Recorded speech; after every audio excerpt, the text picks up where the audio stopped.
Hello and welcome back to another episode of From Prison to the Streets. I'm Eric. I did 11 years in prison, and I talk about prison stuff. Today I'm answering a question from a viewer, and I was going to save this for a Q&A, but I thought it was worthy of a video. This question came from Big Tex Nick, and I will put this up on the screen so y'all can view it. But he asked me, he said, Eric, do you think that morally speaking, you are a better or more civilized person after your prison experience? Maybe the same question, but do you think you were rehabilitated or corrected? That's an awesome question. And the reason why I wanted to treat this specifically is because this is one that I've struggled with.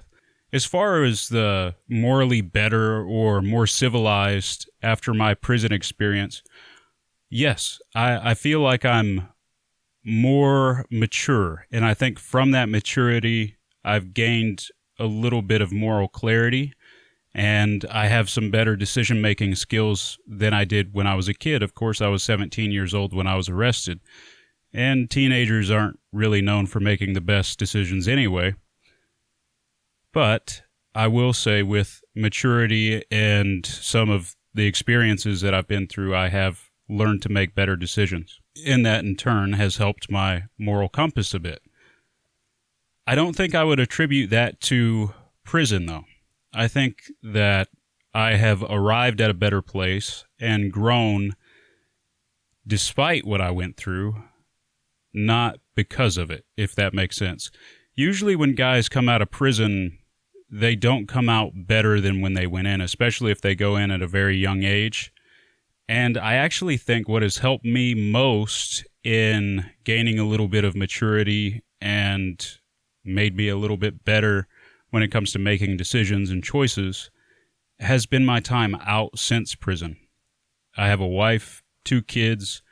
I have a lot of responsibility, and that requires me to operate at a higher level than what I did when it was just me in prison and all I had to worry about was the skin on my back. In there, it doesn't matter, if I get beat up, if I get taken out, if something bad happens to me, it affects me. It's not like I had a wife and kids to worry about.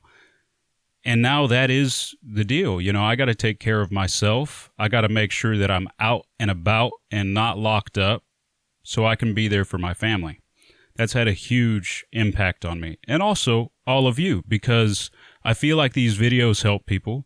I feel like maybe they're helping people who might be headed towards prison or who have gotten out of prison. And maybe sharing my stories is helping you all as well.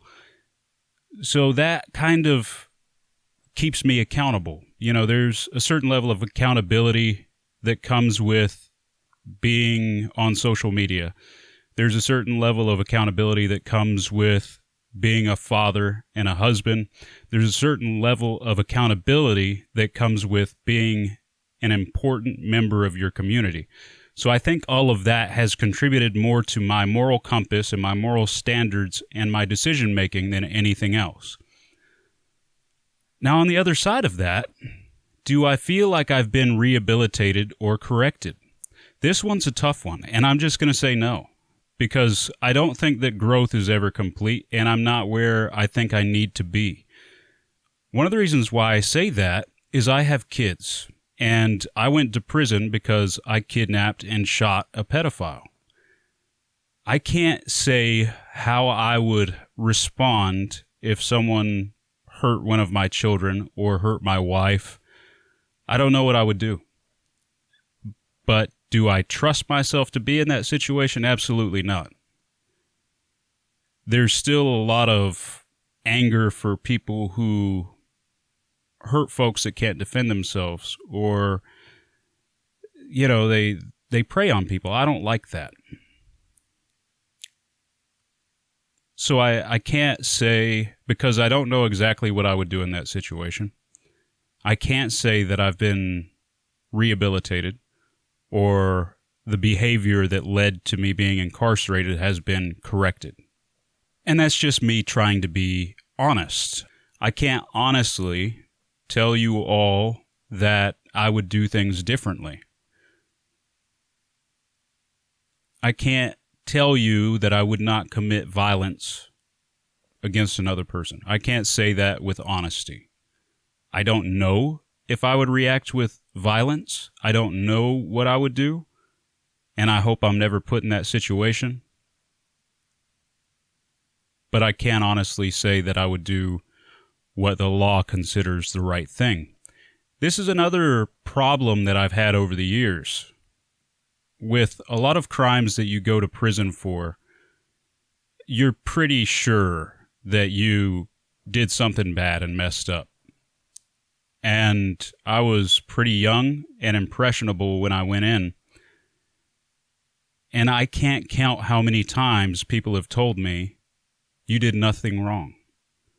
You did the right thing. That's what everybody should do. You should get a medal. I've heard that over and over again. And that's what people tell me. And then I've also had people tell me that I'm a monster, that I should be executed for what I've done, that I should be on death row, that I should have never gotten out of prison. There was something wrong enough about what I did to warrant prison time.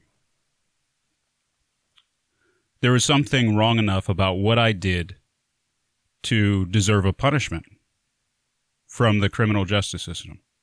In order to be rehabilitated, you have to be able to look at your actions and see a clear problem with those actions and identify it, acknowledge it, and then do something to change it. It is so confusing when you commit a crime and you have X amount of people patting you on the back, buying you food, telling you you did the right thing. For a while in prison, I kind of had a fan club. I had so many people writing me, it was crazy. But then you have other people and they look at you like you're a monster. And they tell you you're a monster to your face. They tell you they want nothing to do with you. They don't want you in their community. And they treat you like an outcast or a pariah or something. You know, you're not accepted is the bottom line.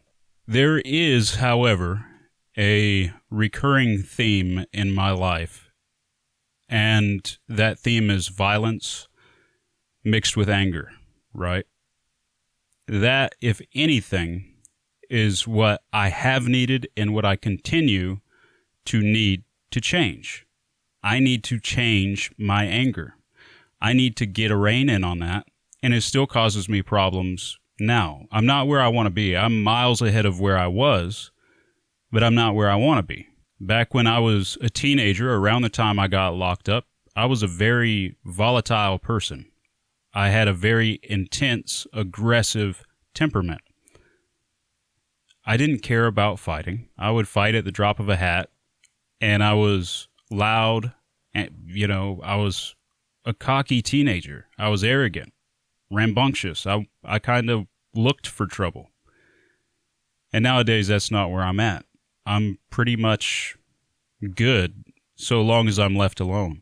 There have been a few times since I've been out that I've come pretty close to losing my shit.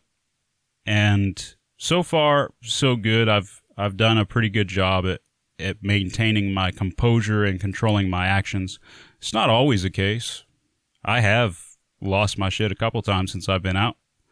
And probably a couple of those times, I probably could have gone back to prison. So that needs to change. That's something that I'm still working on, and I'm going to continue working on it. And that's one of the things that I was saying before. I can't honestly say I've been rehabilitated or corrected. And I don't think that's ever going to be the case. I don't think growth is something where you stop one day and you say, all right, well, I'm where I want to be. So I'm all good now. I think growth is always, you get to one level of success and you keep your eyes pointed towards another level of success that you're trying to get to. So, I'm not where I want to be, but I'm still trying, and I'm going to continue trying. But at least now I can look at some of the things that I've done, even things that could have gotten me in trouble since I've been out. And I can say, hey, you know what? I need to handle myself a little bit differently. I need to handle confrontations a little bit differently. I need to be a little bit quicker to de-escalate before things get out of hand. Since I've been out, I would say the times that I could have gotten in trouble with, the incidents that I could have gotten in trouble with, that could have sent me back to prison, were fights, pretty much, And I think a part of that is I don't have a moral objection to fighting. I really don't. I think if two grown men feel like they got a situation they need to handle and words aren't going to do the trick and they want to go in the backyard and have a scrap, I say let them go scrap. If they're not shooting at each other or stabbing each other, let them go scrap. Let them go handle their business. But that kind of attitude really isn't at home in our present day society. I wish it was. I think that society is kind of soft. But, maybe I'm doing the thing that everybody does when they continue the same pattern of behavior and they don't change. I'm pointing out flaws with the rest of the world and saying I'm okay. That's how I see it sometimes. Like, hey, if we got a problem, let's go scrap. But I don't know. There's a time and a place for everything. And I need to figure out what's acceptable and what's not. Because I'm not okay with the consequences of that. I don't want to end up going to prison and being away from my family, my wife and my kids, my brother. I don't want to be locked up and not be a part of their lives anymore. So I do have a problem with that. So that is the motivation for correcting that behavior. Anyway, I guess that's it. Kind of just a short video. I wanted to respond to this comment because it was a really good question. And I think that it was something that I needed to talk about. I appreciate you guys. I love y'all. I'm Eric. This has been another episode of From Prison to the Streets. I will see you all later.